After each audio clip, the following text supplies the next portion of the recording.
The company's expertise in specialized shipbuilding became the decisive factor for concluding a contract with the Argentinian government.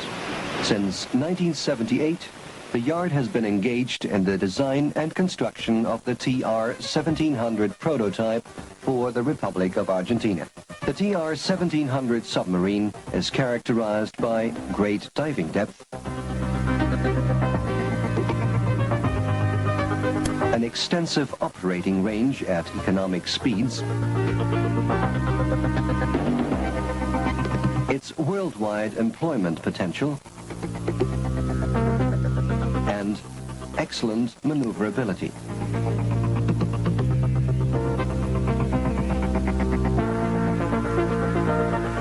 Because of its high top speed, the TR-1700 submarine is capable of pursuing even fast-moving targets.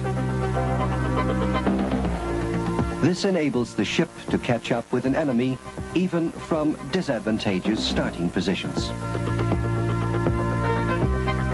The TR-1700 carries highly sophisticated equipment. Its components are supplied by the leading manufacturers of the Western world and meet the most exacting requirements of modern naval warfare.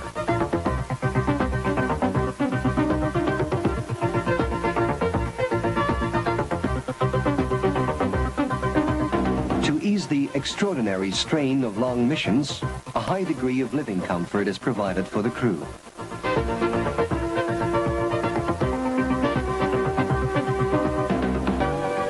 Officers' cabins, the cabins for the chief petty officers, the crew's accommodations, the messes, the galley, and the sanitary facilities offer extraordinary comfort in a confined space. The submarine forms the basis for a sophisticated weapon system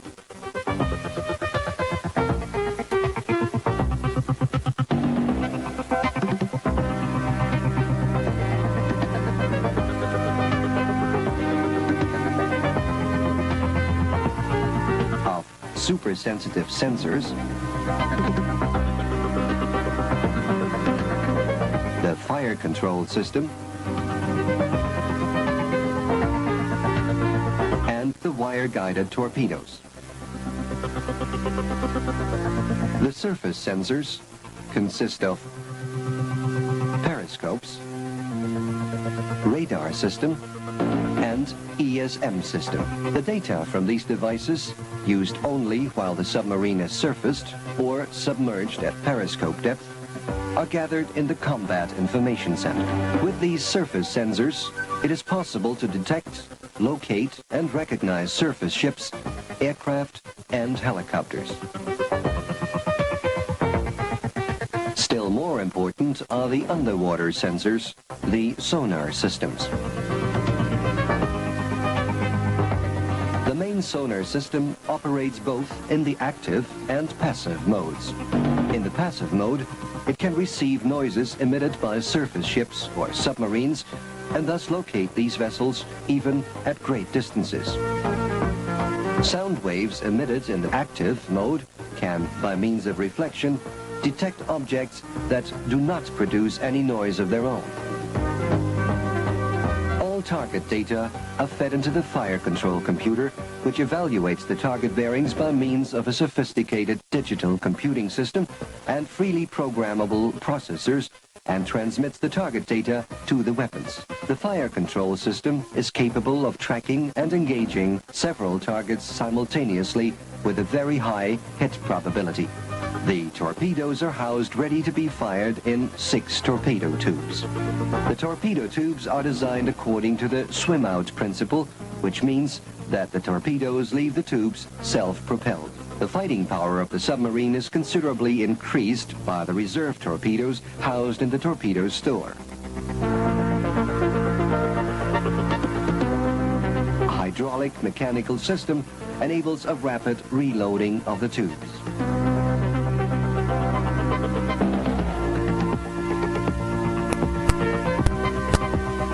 The TR-1700 has a rescue system which allows to save the lives of a trapped submarine crew in a great number of conceivable emergencies.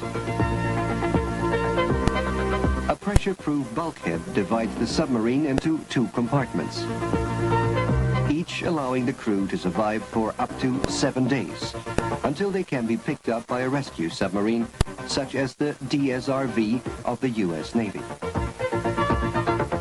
In depths of up to 150 meters, the crew can leave the submarine in small groups through the diver's lock. At depths of up to about 100 meters, the compartments can be flooded.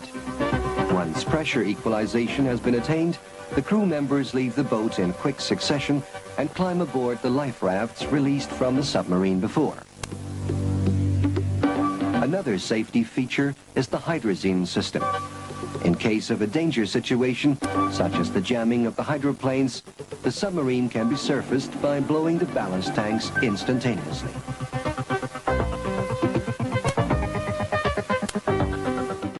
Before the start of production, the materials are made available. Plates and profiles, mostly made of high-tensile HY80 steel, are supplied by a Thyssen company from the Ruhr area and stored in the plate and profile store. Before their use, all plates and profiles must be shot blasted,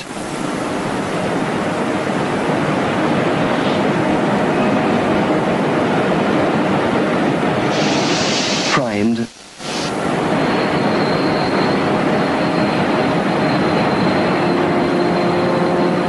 and marked.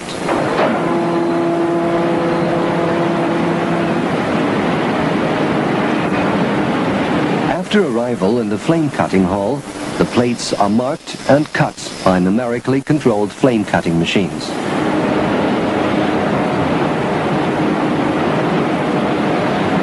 Then the welding joints are prepared, holes, cutouts, and shaping cuts are made true to gauge.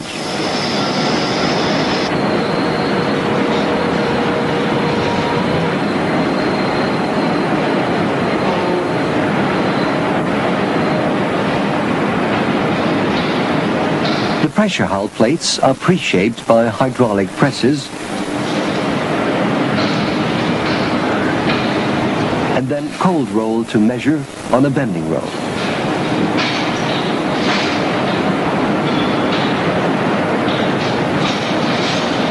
Elsewhere, the frames are put together.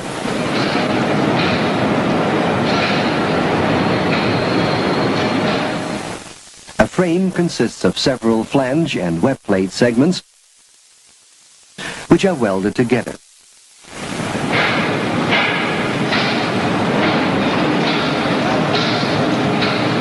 The flanges are rolled from flat steel. The webs are flame cut from plates.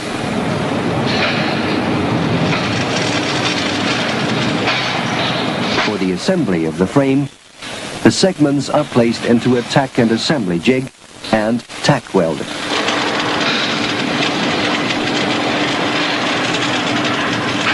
Mounting of the restraining elements to the first annular frame. Compasses are used to check the circularity.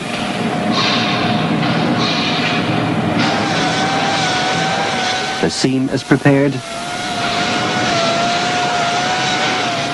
Then web plate and flange are welded together. This kind of work requires particularly experienced, specially trained welders. Several frames and the corresponding pressure hull plates form a subsection. The treatment of the pressure hull plates and the fabrication of the frames are followed by the fabrication of the subsections, a highly complex part of the production. The pressure hull plates are aligned, tack welded, and preheated. Now follows the welding of the seams. The root layer is ground and all the welds are inspected with testing equipment.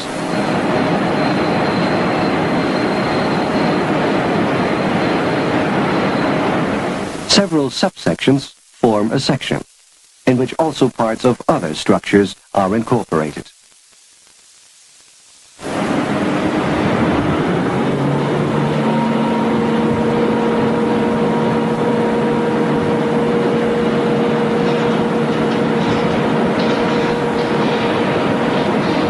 The restraining devices and the staging have to be removed.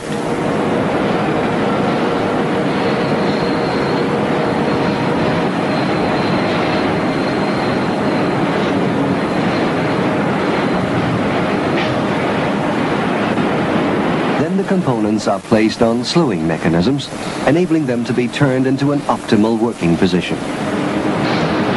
Walls, decks, bulkheads, and tanks, as well as the supports for engines and aggregates, are assembled individually and incorporated into the section.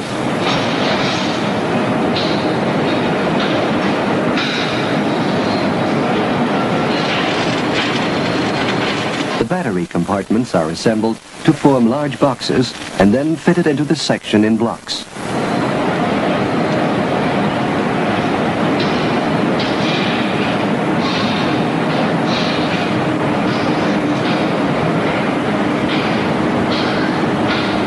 For the installation of cable and pipe supports, special automatic welding machines are used.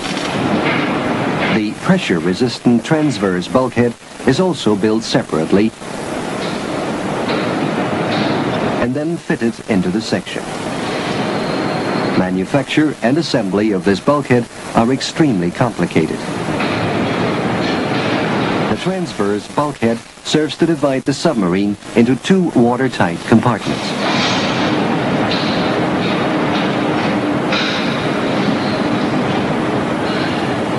Special care has to be taken when drilling holes for the lead-through of cables and pipes.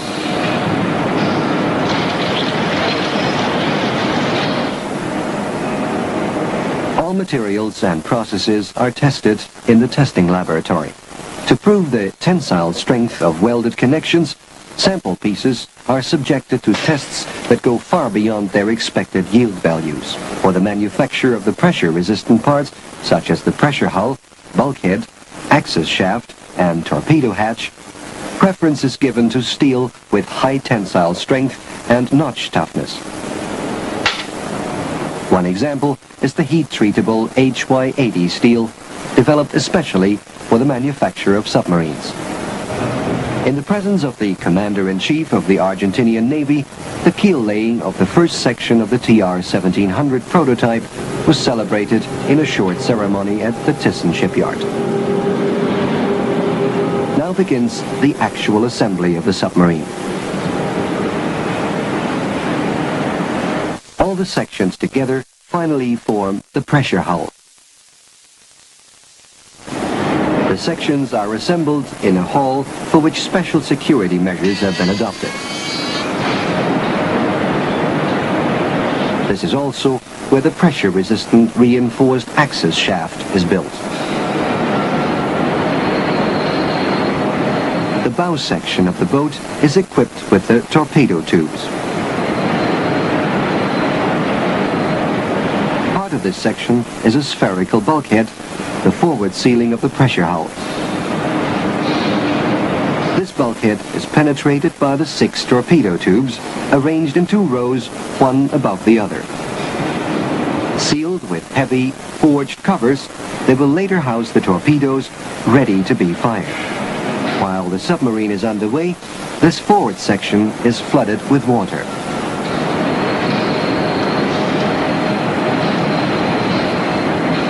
The assembly of the course-keeping and depth-keeping rudders is a complex process and requires specific templates.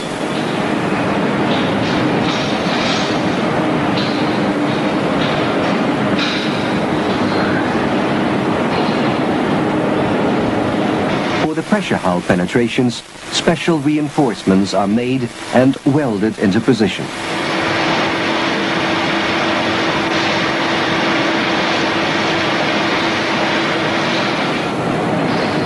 On slewing mechanisms, each section can be brought into an optimal position for the boring of the penetrations.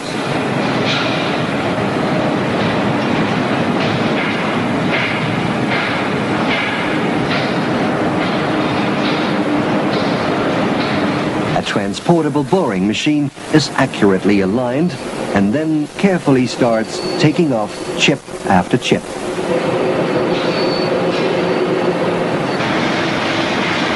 For the passive sonar systems, windows are milled into the sidewall steel plating and later covered with fiberglass reinforced plastic plates. The noise level of the submarine has to be kept as low as possible. For this purpose, engines and generators are supported by special foundations of layered steel and rubber elements. These elements act also as effective shock absorbers.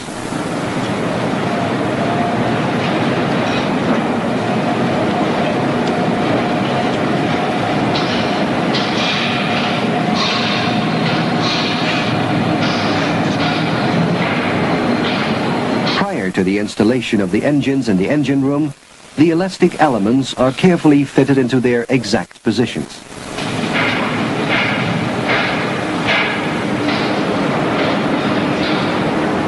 Diesel generator groups are installed with the aid of a crane and special supporting structures.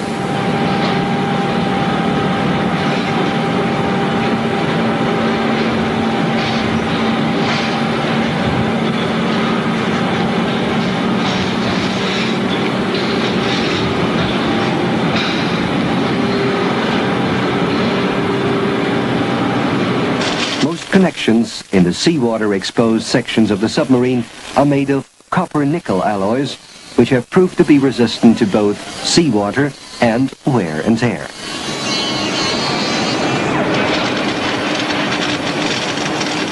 All sections are sandblasted and coated with primer.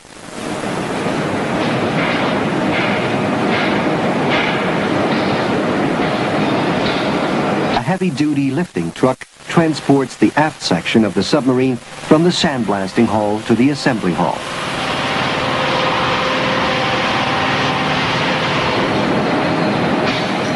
During the entire building period, all the components are securely and safely stored on supporting and transport foundations.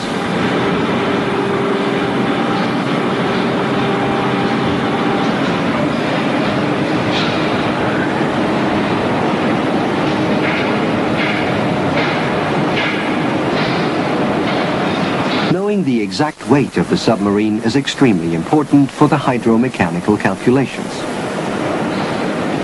In order to match the design values, each individual section has to be weighed. This is accomplished by 4 electromechanical pressure cells. Any component which is installed later also has to be weighed exactly. Meanwhile, all individual sections have arrived in the assembly hall. While the outfitting and installation work is progressing at a lively pace, the welders are joining the first connecting seams.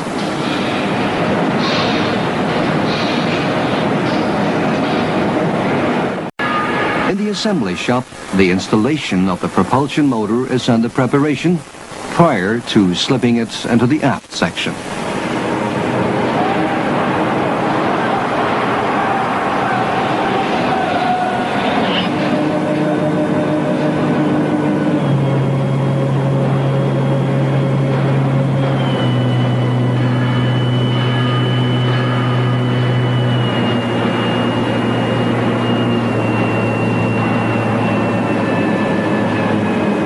The propulsion motor, weighing some 80 tons, is the largest and heaviest piece of equipment to be installed.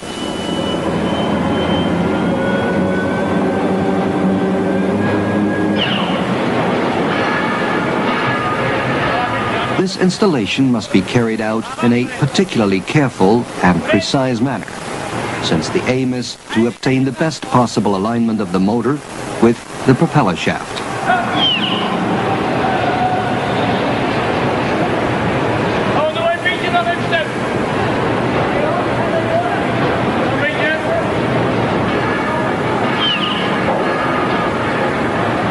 After alignment, the propulsion motor is bolted to its foundation.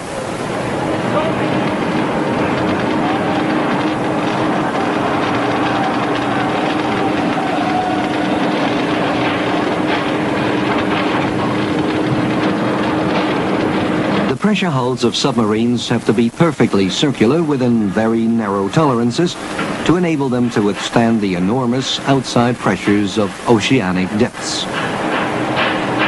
The roundness is checked using two methods which complement each other: the compass method and the measuring bridge method.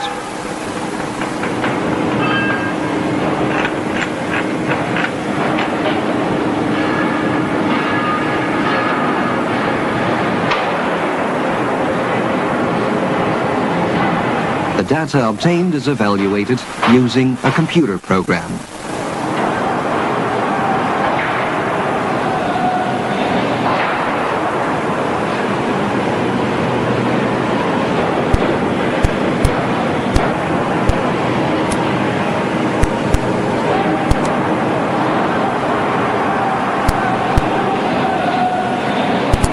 After the sections have been almost completely fitted, they are assembled part by part.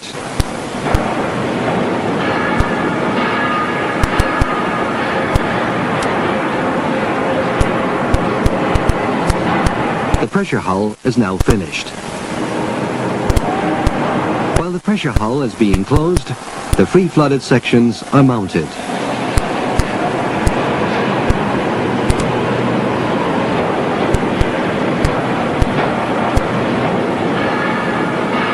After the installation of all the larger pieces of equipment, the aft section is finally slipped towards the main body.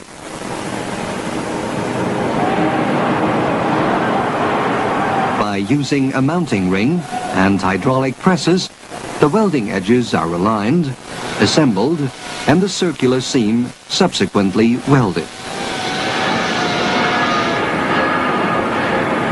Even before completion of the first submarine, the working on the first sections of the second submarine is already being carried out.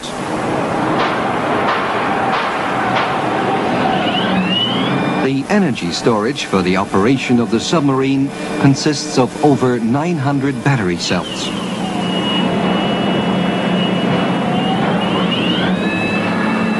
These are brought one by one into the boat, distributed among the 4 battery rooms in accordance with an installation plan, and electrically hooked up by copper bus bars.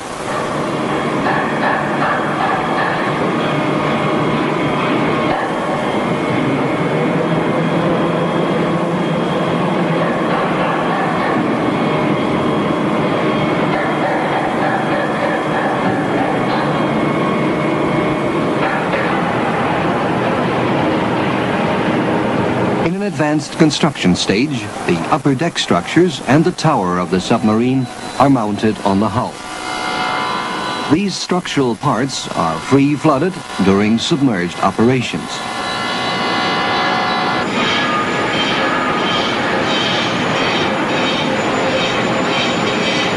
The diver's lock.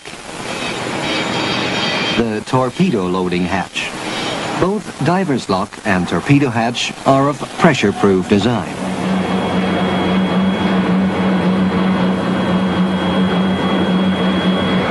Vertical and horizontal rudders and the propeller are mounted on their shafts.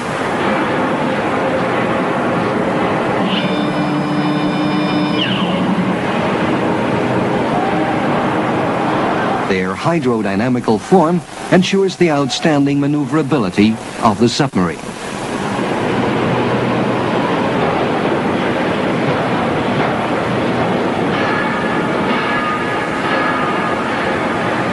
Instead of the traditional launching, a special procedure is employed to let the submarine to water. First, the boat is hauled onto a floating dock.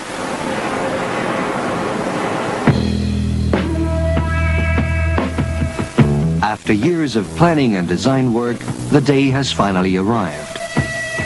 The submarine is so far completed that it can be slipped into its element. The doors of the assembly shop are opened, the floating dock securely positioned against the pier. A rail track and a greased launching way leading right up to the edge of the quay have been installed. Several pressure measuring cells are installed along the way to monitor the continuous shifting of weight. Their readings are registered by electronic devices.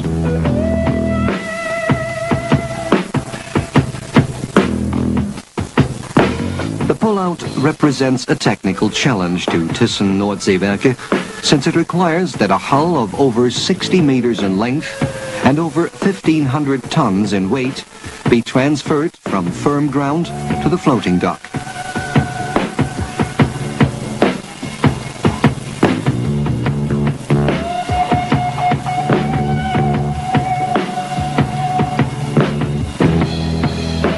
The critical moment is reached when the weight of the submarine passes from the quay onto the dock.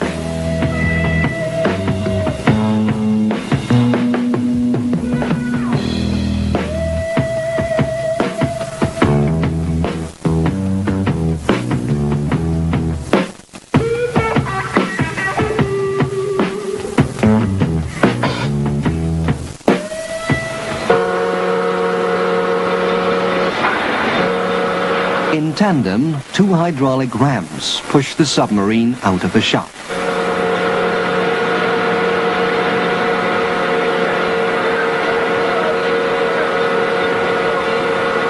It rests on a sled, which runs on the greased way across the quay area and into the floating dock.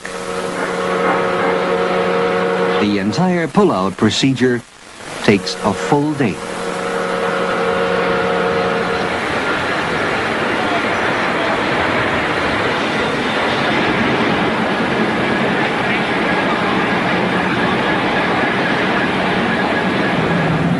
Tugs shift the floating dock containing the submarine to alongside the quay, where the solemn ceremony of the christening is under preparation.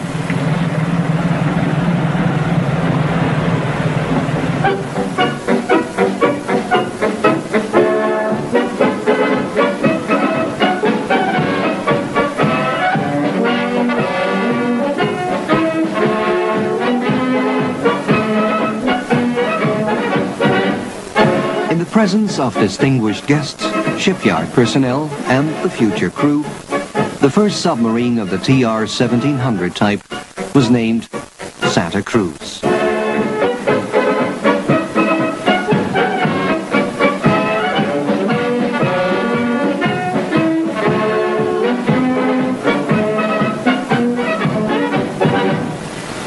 Als Vertreter des Oberbefehlshabers der argentinischen Marine begrüße ich Herrn Konteradmiral Rodríguez. Para honor de la Marina, mi Marina, para gloria de mi patria, nuestra patria, yo te bautizo.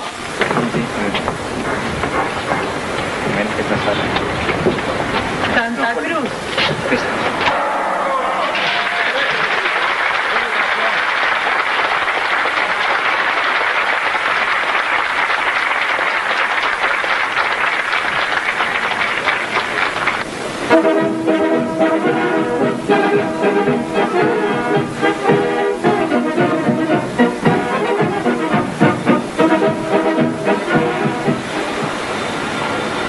Following the launching ceremonies, the submarine is set afloat by submerging the floating docks. Berthed in Thyssen-Nordseewerke's floating dock, TR-1700 is ready to be transported to the shipyard's own submarine harbor, where outfitting will be completed.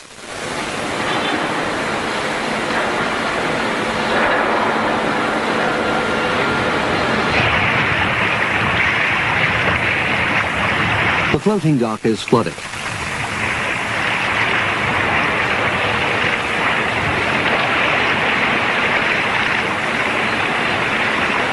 It sinks and the submarine is afloat.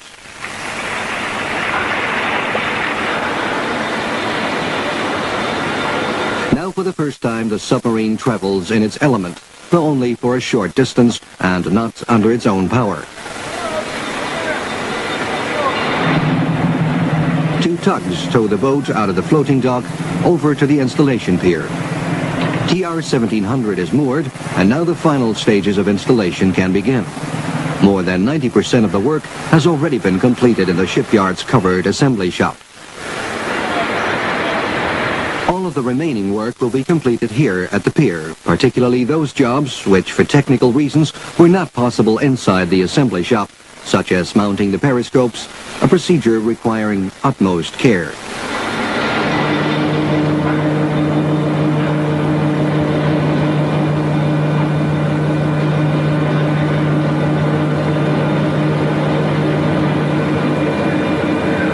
Periscopes must be fitted and sighted with optimal accuracy.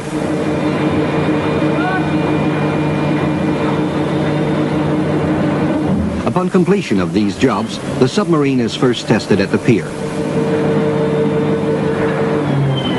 During this pier-side test, the function of all the equipment is tested. Systems functions efficiently.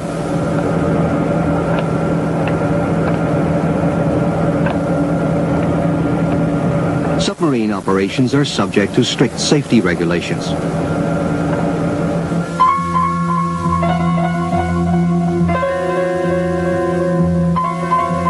Compliance with these regulations in every detail must be guaranteed before the submarine can undertake its first voyage.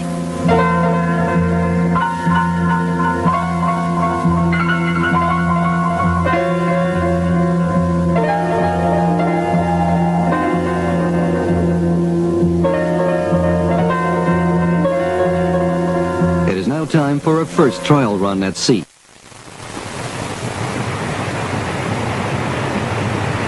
To assist in the testing, Thyssen-Nordseewerke employ the Poseidon, one of its own ships equipped expressly for this task.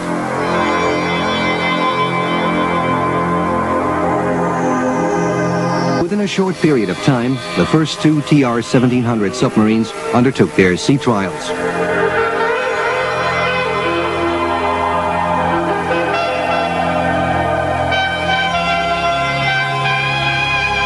The second boat bears the name San Juan. First, the submarine's surface handling characteristics are examined. Maneuverability is tested. To test these boats, Thyssen-Nordseewerke have enlisted a complete crew from the ranks of their own specialists. This highly qualified team first undertakes an operational demonstration of the performances as stipulated by contract. At the same time, the shipyard crew introduces the future crew to the boat's operation. The operational data of the TR-1700 submarine is the following. Submerged speed, over 24 knots. Snorkel speed, about 15 knots. Surface speed, 11 to 13 knots. Diving depth, over 270 meters. Operating range at economical speed, over 17,000 nautical miles. Submerged range at economical speed, about 500 nautical miles. Endurance at sea, about 70 days. Crew, 29 to 35 men. Underwater tests are conducted in accordance with a meticulously detailed test program.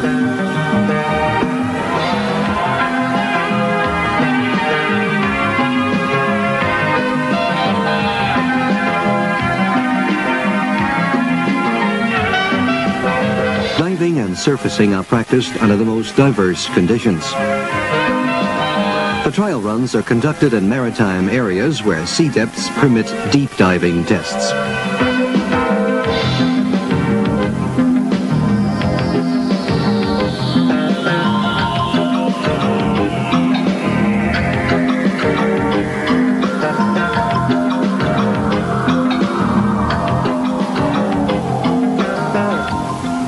These are necessary to ascertain whether all systems function smoothly under extreme stress.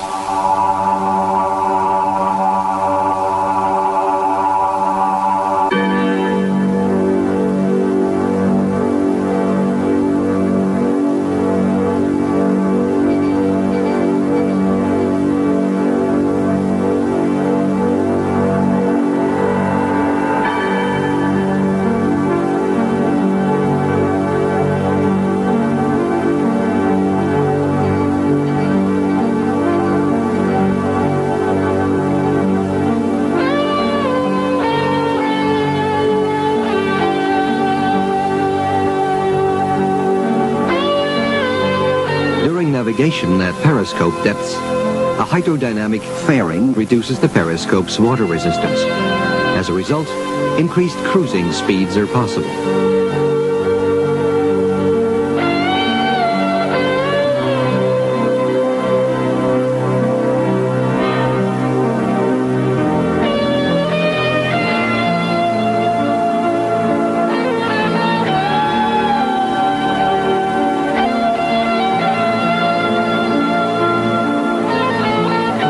And brain of a combat ship such as this high-tech submarine is the weapons system with its firing control system, sensors, and projectiles. No wonder testing these central systems complexes requires the greatest attention and an unusual amount of time. The synchronization of the weapons system is tested time and again in numerous testing phases in every possible situation and under the most diverse conditions. The weapons system constitutes an entity comprised of sensors, like sonar devices and periscopes, of computers and torpedoes. The electronic firing control system constantly calculates the coordinates to fire each torpedo.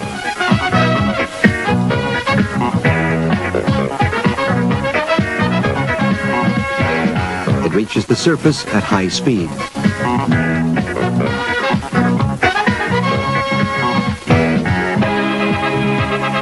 When air is blown into the ballast tanks, the submarine surfaces.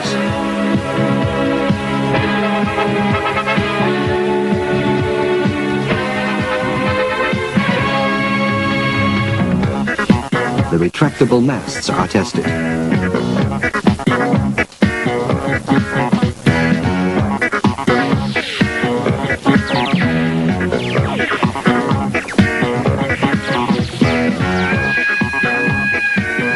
While the submarine is cruising with its snorkel, seen here on the left, the periscope and antenna mast are also in position.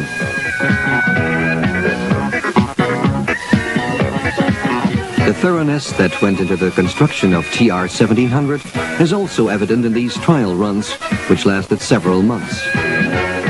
During this period, the Santa Cruz, for example, covered 13,000 sea miles, the equivalent of about 24,000 kilometers. That is more than half the Earth's circumference. More than 1,000 hours were spent traveling submerged. Following completion of all these tests, in which overall contractual performance requirements were met and partially even substantially surpassed, the Santa Cruz can be turned over to the clients.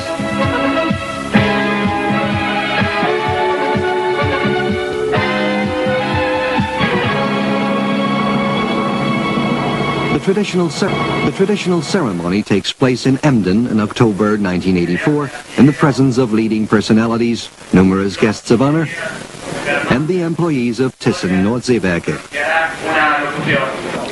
Im Namen der Geschäftsführung der Thyssen Nordseewerke, The first captain of the Santa Cruz is Commander Miguel Rela. Armada Argentina von unserer The ceremony is opened by Thyssen Nordseewerke's board of directors. herzlich willkommen heißen.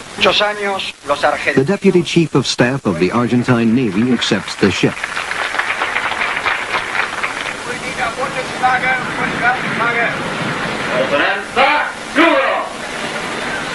The German flag is lowered.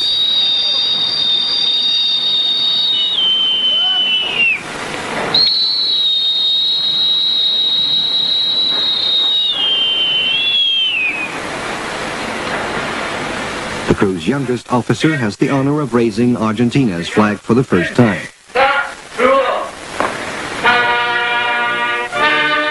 After this ceremony, the crew takes command of the new submarine.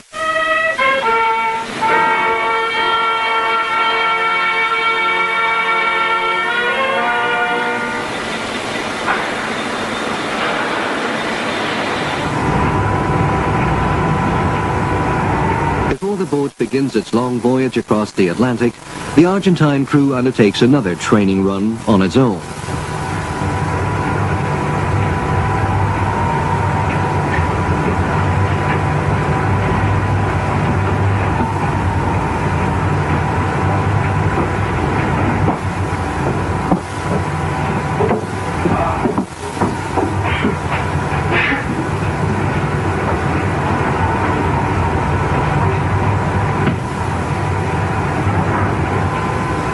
with the proverbial cramped quarters of earlier submarines, the size of the TR-1700 submarine allows the crew to enjoy a spacious, even luxurious accommodation.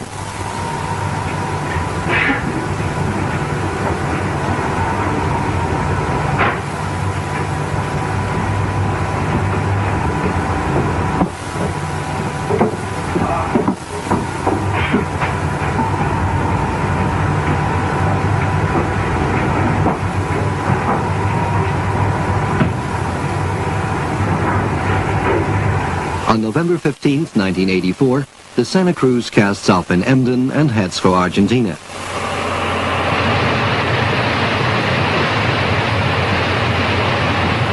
On this voyage of 6,900 sea miles, the boat covered 6,300 sea miles non-stop without surfacing, from the Bay of Biscay to its final port at Mar del Plata without incident.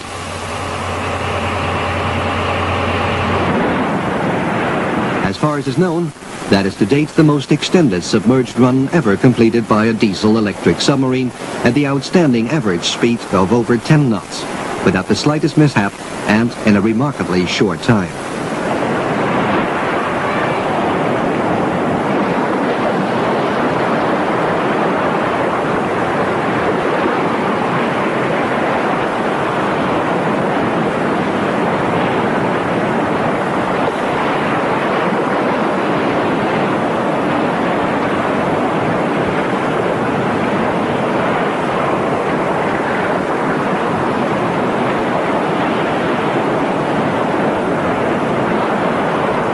On December 14th, within a scant month, the Santa Cruz surfaced in front of the Mar del Plata submarine base.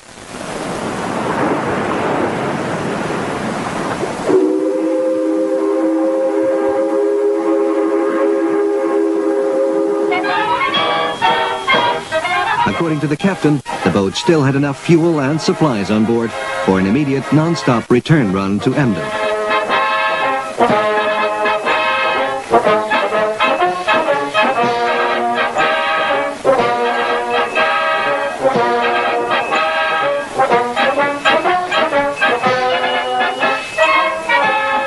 Following such impressive proof of its efficiency, Thyssen-Nordseewerke's TR-1700 submarine is headed for a promising future.